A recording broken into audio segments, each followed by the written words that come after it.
Hello everyone, welcome back to my channel. In today's video, we are going to learn how to send pictures in Kik. First of all, open your Kik app.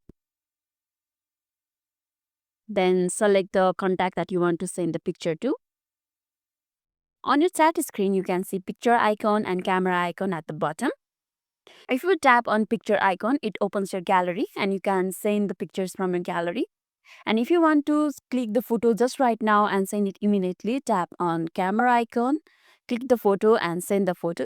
In my case, I'm going to send pictures from my gallery. So I'm using picture icon.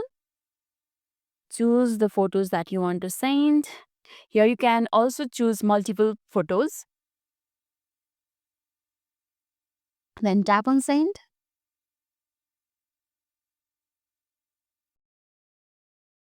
That's how we send pictures in Kik.